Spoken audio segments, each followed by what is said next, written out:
Lep pozdrav. Ta teden zopet potekajo priprave na plenarno zasedanje Evropskega parlamenta naslednji teden v Strasbourgu. Poleg tega pa so tu še številne razprave o prav tako zanimivih področjih. Tako sem recimo prav danes sodelovala na konferenci o industrijski konkurenčnosti, kjer so poleg mene nastopili še predsednik komisije, gospod Barroso, pa komisar za industrijo, gospod Verheugen, in predstavnika evropskih malih in srednjih podjetij ter evropske industrije.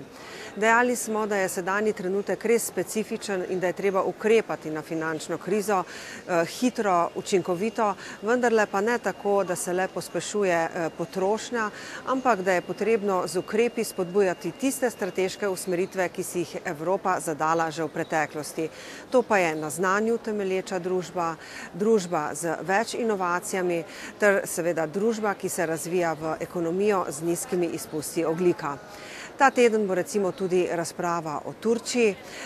To pa izkoriščam tudi kot izhodišče, da vas povabim na razpravo, ki jo bomo imeli v Sloveniji ta petek ob 17. uri v Austria Trend hotelu, to je hotel zraven Smeltove stavbe, kjer se bomo pogovarjali o tem, kako poskrbijo za enake možnosti v Turčiji in kako je to urejeno v Evropski uniji in v Sloveniji. Vabljeni torej v petek ob 17. uri v Austria Trend hotel.